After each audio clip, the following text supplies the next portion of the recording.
Why, hello, dear friends. Hello, hello, hello. Welcome to the season finale of Shakespeare's Coffee Break. I am your friendly neighborhood Shakespeare, and I am on my coffee break. Let's have a nice, noisy slurp right now. That's just good internet audio. I don't care who you are. Yeah. Today's guest is would have made sense as my very first guest, but since it's the season finale, let's have him as the very last guest. He is my best friend in the universe, Mr. Barrett J. Rhoads. There he is. Look at him. Oh my gosh, he is the sexy one. No, much too sexy. He is the author of a play that we're going to be producing this Saturday called You Too. It's stories of the #MeToo era. It's not for the faint of heart, and we'll be talking about that a lot during the show. We're also probably going to be talking about Star Wars, because we're us. Today's show, just a reminder, is brought to you by the good people at the Friends of the Colorado Northwestern Field Museum. What will you discover this summer? Still accepting applications for their summer dinosaur digs. The Renaissance Stream Guide, your online TV guide of Renaissance Festival entertainment, and the Shakespeare Yogi. Hey, noni namaste. But let's get into the show, shall we? I mean, you're here, I'm here, I have my coffee, Janine's watching. Hello, Janine. And we have Barrett here, so let's bring him in. We're going to bring him in with Muppet Arms! Muppet Arms! Oh my gosh. Ah, there you are! So, I mean, the dynamic, I think, is going to be a little weird, us talking, because we have over 20 years of history, you and I, and I'm usually not using this particular English accent. I'm using other accents. That's multiple true. That's accents. True. Between the two of us, we use more accents than we probably should. Yeah, I mean, like accents that we have no business doing. I mean, like it's arguable I have no business doing this one. Yeah, and it's been making me money for a while. So, yeah.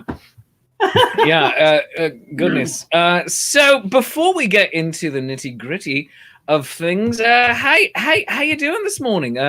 Did your cat, your weird looking hairless cat? I'm so sorry. I love hairless cats. They're just weird looking. It's just like what's going on over there? Like,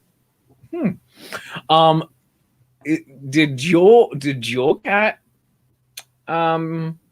defecate all over your office / studio this morning? No, not this morning. No, I'm assuming that by that question that we have another cat possibly at your house that may have perpetrated such an action. Oh yes, I spent 2 hours cleaning this morning. Yes, I know. Just finished recently. Like that's why getting the link out to you this morning was a little behind schedule because he managed to spray it up the wall. Yeah. So I mean, and it is I cannot get mad at him because he's doing kind of what a cat does when a cat is locked in a room that he does not wish to be locked in. And I did not intentionally lock. It's not even like this is his room and I locked him in for the night. He's like, no, I hate you. Right. No. He fell asleep. He fell asleep in the cozy little nest area over there that we have set up for him because he likes to hang out here a lot in the day when I'm working. And I did not know that. And I turn off the light and I close the door, and because this is a drafty old house, and oh my goodness. So he used my brand new suitcase, brand new, as his litter box. Not anymore. Remarkably, very little of his defecated material got onto the suitcase proper. It was entirely on other stuff in the suitcase, and also up the wall. And I'm like, that's just impressive. And I asked off-screen wife, how does he do that? And she goes, oh, I've actually seen him do it. I'm like, what? And she says, yeah, sometimes when he's getting out of his litter box, he confuses himself and does like this weird backflip. And it just like sprays up the wall. So it's not that he's a Jackson Pollock enthusiast. It's actually like a natural acrobatic kind of thing. Yeah, but it's like, oh, I'm confused. Let me flip while I poo. It's like, okay. Oh no, I'm gonna flip and poo. It's the flip and poo. But yeah, so he destroyed with liquefied mass a Favorite backpack, which I usually use as my computer bag. So I was able to extricate everything from it. I mean, the stuff wasn't, it was just like the backpack itself. I'm like, no. And if you, and friends at home, if you've ever tried to clean cat gunk out of the mixture of the poo and the urine out of your stuff, it's still there. Like, even the smell it's still there after, no matter. It's just like, all right, goodbye. So the backpack, the suitcase is okay. It was only the tiniest bit on the suitcase proper, so I was able to scrub it, and that's okay. Because that's like a heavier duty, like upholstery type thing, you know what I'm talking about. But everything that was in the suitcase gone. So some undershirts, a really nice vest I have, and two Star Trek jackets. My yellow Captain Pike one from featured in it's gonna be featured in Strange New Worlds and from Discovery, that one. And also, dear friends, this is important, that's why I'm this close to the camera. The Picardigan is gone. The cat destroyed the Picardigan. Yep. Peace and long life, dear beautiful red jacket. Peace and long life. So yeah, the cat destroyed the Picardigan. So, yep. And all of it's my fault. Because I locked him in the room overnight. And I didn't know it. May it not be worth your time to add an additional litter box to that room for moving forward.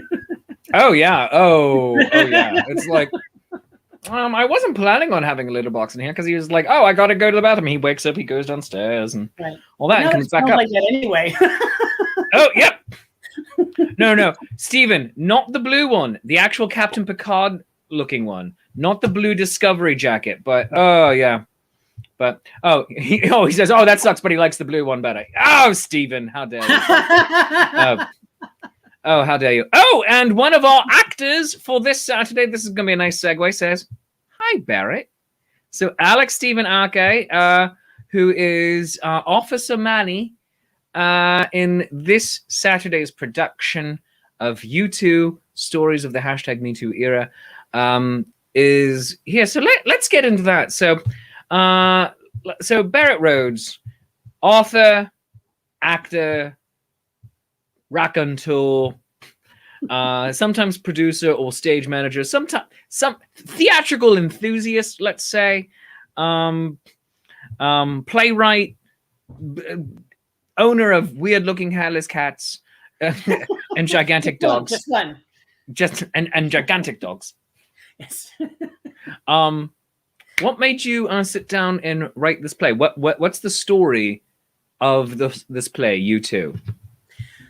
Well, the original thing that had me writing it was I had just joined a playwriting group, and which is the Playwrights Alliance of Pennsylvania, and the group itself had sent around an email to all the members that there was a contest for a 10-minute long scene, which I entered with a good bit of what is Act 1, Scene 1. But when I looked at it, I was thinking, I could expand this. I could make this into something that was more impactful. And that scene itself is about sexual harassment in the workplace and about the grief cycle and about stuff like that. And I thought that having the voice that I have as a playwright, as anyone who gets to do stand up and talk in front of people or perform in front of people that might be a good use for that voice So rather than write more of the silly comedies that I've been accustomed and most people would associate me with, I actively sought more meatier subjects. I actually went and read I would say a plethora, almost unhealthy amount of Me Too hashtags, because after a while, you can't help but your heart really just feel for every single person. So I went out and did a lot of that, which led me to reading news articles, and which is where the headline portion of the show comes in at the end of Act 2. I spent a lot of time just trying to define for myself what I was talking about, and it turned into a 2-act play, which is quite purposefully on the short side for a 2-act play because of the subject matter. Writing a play about sexual abuse and assault is not something I set out to do, but once I set my mind to it, I decided not to hold any punches. I made up stories based on things that I was reading, because it's not my place to tell someone else's story without their permission. But I also went out of my way to make the stories as authentic feeling as I could, based on things that I was finding. So the story is, I didn't set out at the beginning to write this, but then once I got it in my head, I dedicated the better part of 1.5 years to trying to make something that would really bring this to the forefront of discussion. I think that is brilliant and beautiful. I mean, you are using the amount of privilege that you have, being the age you are, and well, frankly, looking the way you do. I'm ahead of you. I'm ahead of you. I'm gonna say you're winning the race, but I'm gonna catch up eventually. The war? I'm losing the war, though. It's like, yes, I'm to boldness first. That's a victory. I don't know. So you're using the privilege that is inherent in being, frankly, a now, let us be honest, middle-aged, because we're both on that zone, white man. White man in America. We are in one of the most privileged classes that have ever existed in this or any other society. And it's incumbent upon us to use that to help not give others a voice, but to amplify, I would say, their voices, to use our platform and say, hey, come up, get up here. You use my soapbox, and here's my megaphone. Yes. Encourage people to use their voice. I'm hoping that, and one of our other friends who's in the show, Ken, he and I were talking the other day, and he said it very well, because it was a sentiment that I've been feeling for a while, that even if one person seeing this show decides to tell their story because of it, then, it doesn't have to be to me. It probably won't be to me, but, if they tell their story, if they do something to help themselves, if it encourages someone to take a step that they were unwilling to take before to get out of a cycle of abuse, then the show was worth writing, it was worth producing, it was worth performing. So that's kind of where we are. I mean, obviously the hope is that it reaches more than one person, but right now the goal is to just get one person to be in a better place. Indeed, and we have supplementary goals that go along with that. So, viewers of this show, you are familiar with my itinerant producing of plays with the social distancing players, and this is following the same formula. So each of them is a crowd-funded show that has various campaigns to pay the actors, etc. So there are two concurrent campaigns going along with this. The first one is, of course, supporting the actors. You can do that by going to that link right there, igg.me/@/U22021. Go there, and I'm going to throw that into the comments section in just a moment, and that will pay the actors. But you can also buy a ticket to the event. The event is free, but we encourage you to give a donation. The donation, every bit of the donations go to Women Against Abuse. It's a Philadelphia-based non-profit organization helping women and female identifying people to exit the cycle of abuse, to get away from an abusive relationship, but then also teaching how we can end the cycles of abuse, because it starts with the current generation. And if you don't, if you're able to successfully not inculcate it into the next one, it will not happen at least as much. I mean, like, you cannot, sadly, 100% stop it for all time. You have to build a better human for that. But we encourage you to contribute to both of those campaigns, and literally every little bit helps. There are no rewards associated with with either of these particular campaigns, not sending you a puppy, but you will be making a difference. You're helping actors ply their craft, because virtually every performer in this is a professional actor, and you know, things have been really crap for 15 months and more. But you'll be helping those actors, but you're also going to be helping an amazing and wonderful cause. And I hope that you do that. I hope that you are able to give generously, but also be here for the conversation. So the show's going to happen like this on Saturday. We're going to have the show, and that's going to be streamed to my YouTube channel. So if you're not a subscriber to my YouTube, go do that like right now. So youtube.com/Shakespeare Approves. In the Facebook event link that has been made about this, and I'm going to be sharing that again right after this show.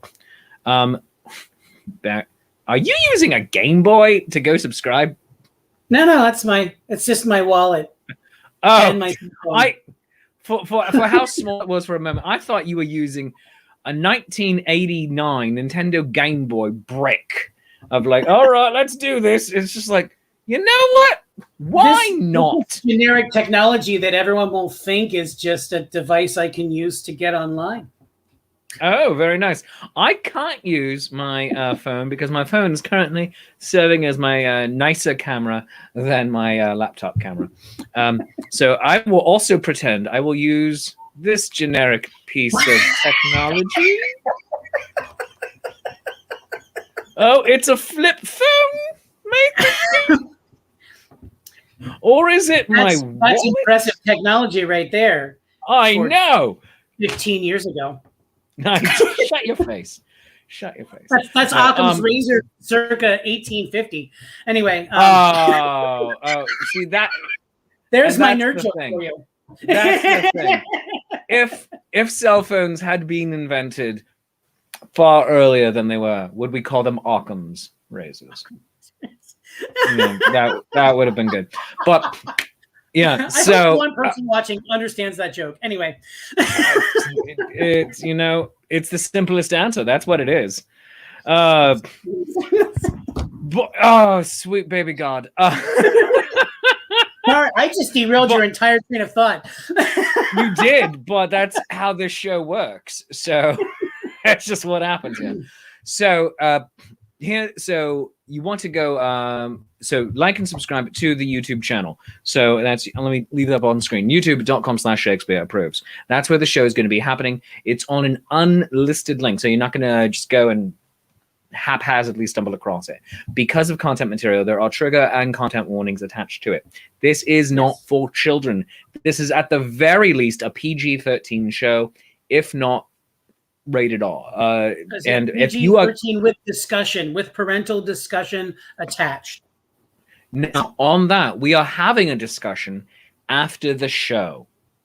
The show is not the only discussion. We are hosting a discussion with you, the audience. So many, if not all of our actors are going to be there. Barrett is going to be there. Our director, Christina Coyer, you might know her as Contessa Catalina from Chase Treasure. She's going to be there. I'm going to be there. We're all going to be a part of this because this is a discussion that needs to happen. It needs to happen a lot. And not just this one time, but going forward, we need to make this a part of our lives and not just simply talk about how many arms General Grievous did or did not have, and how many lightsabers of Jedi he had stolen. Also, how did he kill the Jedi, the various Jedi that he had taken this from? I think that he just was stealing them in the middle of the night. That's just me. Also, Order 66 really shouldn't have worked the way it did. It's just like, really? Really? No. You're going to need to get those Jedi with overwhelming force. I mean, seriously. But anyway, regardless, some of them, yeah, sure. That's why on Wookiee there was still one Jedi standing. Kashyyyk. My bad. Kashyyyk, you're right. The Wookiee home planet. Wow, I'm just like, oh, we just pulled that one out. Oh, sweet God. I'm listening to a podcast right now. Oh, not right now, but I'm listening to a podcast right now called Newcomers, and it's about it's two women, stand-up comics both, and writers who are not familiar with various things of popular culture.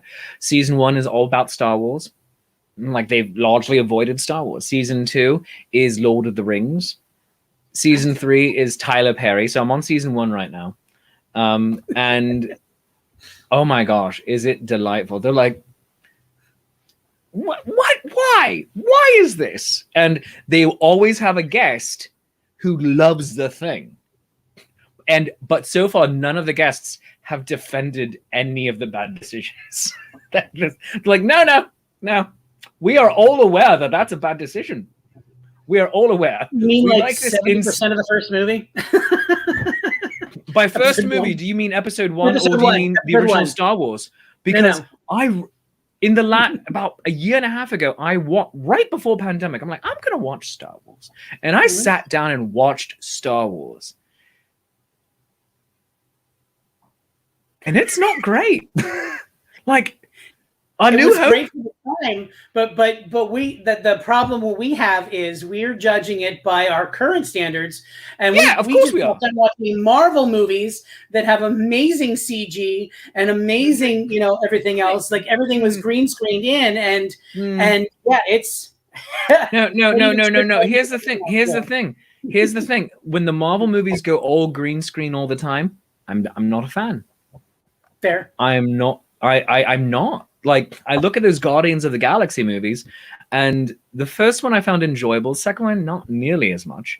And you're not doing the thing that actors are supposed to do. You're supposed to be able to react to the environment around you and pick up a prop and play with it. But if even the prop isn't there and you're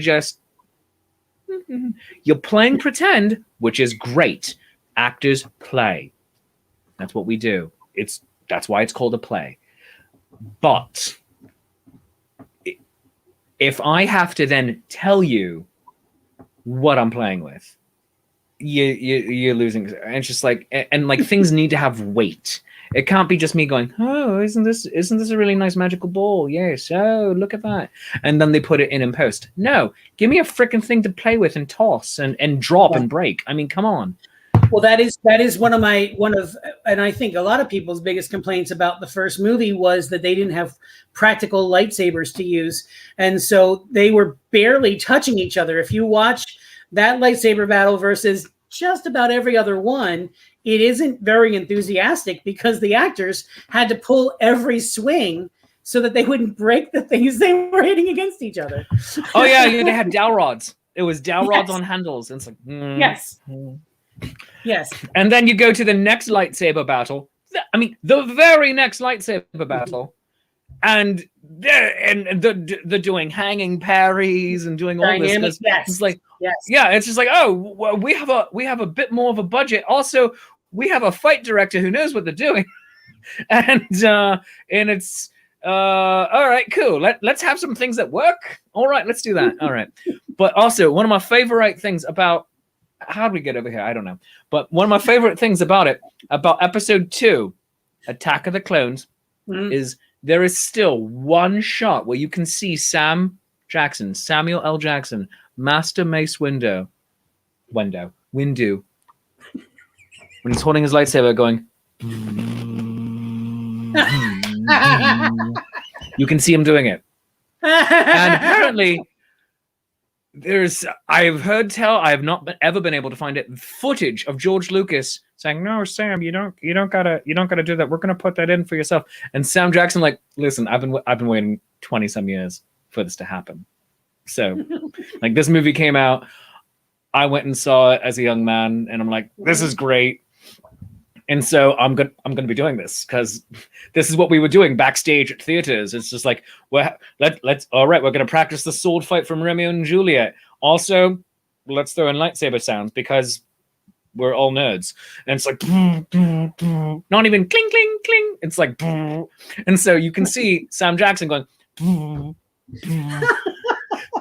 and it's amazing. And you're like, and so he's fighting those flying Geonosians, and then there's a couple of droids and everything, and he takes something off, something's heads off, and he knocks something else out of the air, and he goes like bang bang, and you can see him do it. And if you know what you're looking for now, you won't be able to unsee it. Of him going, I'm definitely gonna go do that today. It's just like, yeah, find it, but just so glorious, Samuel L. Jackson. Now, back onto some of the more important stuff, the actual heavy material. Alex Stephen Arke has an interesting note here for you, Barrett. So I'm going to put you up on main screen while I read this for you. He says, "I feel like Barrett would do well writing a Black Lives Matter play. With the way you've approached this one in a no-nonsense way, but also, side note, he would not want to play a cop in this one." Yes, no, I understand that, and actually, it's funny you should say that because I wore my Black Lives Matter T-shirt today. Oh, fantastic! Brilliant. For this, right now I am working on developing a play that that talks about race in America from a historical perspective. It's really funny you should say that. I have not yet gotten to a story in my head for Black Lives Matter type of play, although it is something that I've entertained. The story that I'm one of the stories I'm in the process of writing right now is a roundtable discussion with 6 former U.S. presidents, starting with the very first one, and having several that were involved in significant ways in race relations in the United States, and have them all kind of tell things from their perspective. But also, of course, I'm going to have a moderator who's going to be my way of throwing in, but what about this? And what about this? And there's this thing. So an excellent idea, Steve. I think I'll take that and run with it. So here's my question though. So for that potential play about race relations, from points of view of interviewing a roundtable of former American presidents, if you have people such as Andrew Jackson and Andrew Johnson, well-known racists, what would their perspective sound like, other than, I think white people should be in charge? Yes. Well, and it's Washington, because he became a slave owner at the age of 11. And reasonably, that's before most people really understand what they're looking at from the perspective of adult versus child, but Jackson's the next one. And then I skipped to Lincoln only because there's a lot to cover. And there's a lot of misinformation about Lincoln himself, which I've been finding out in my research. Or at least misunderstandings, like things that are vague or they're glossed over. So there's lots of stuff that I'm doing in that way, but I kind of want to get perspective and context from each of them. But yeah, as far as I'm a raging racist. Yeah, I mean, what I wanted to get was the viewpoints, because if you read original documents from these time frames, people are like, oh, this whole Indian village is completely empty. We don't have anything impeding us from moving in and just taking over. It must be God's will. Stuff like that. God's will is showing us that we're superior, that's going to have an effect on the way your brain functions. And unfortunately, that's been passed down from generation to generation to the present day. People have used religion to justify bigotry almost from the time we've had race relations in the Americas. So that's kind of where the basis starts, but I'm going to try to make it more human, but also at the same time make sure that I'm checking people where they're supposed to be checked. All right. So I like that. If you could give spoilers, so we know who three of the presidents may be: Washington, Jackson, Lincoln. Who else are you planning on having in there? Woodrow Wilson. Ooh, interesting. Lyndon Johnson. Okay.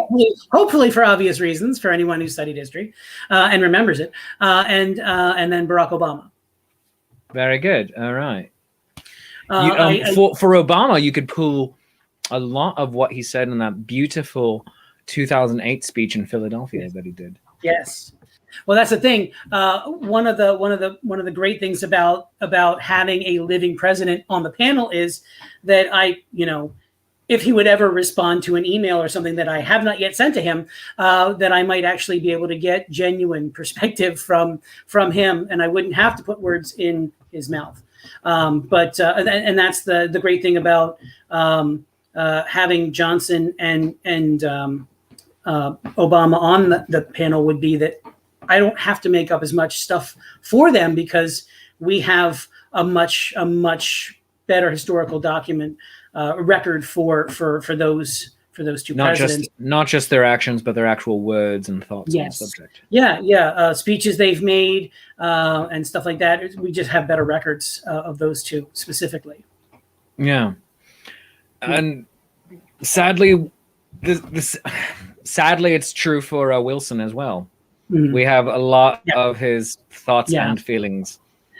Yeah, and that's the thing. People typically put Wilson at the top of the list of great presidents, but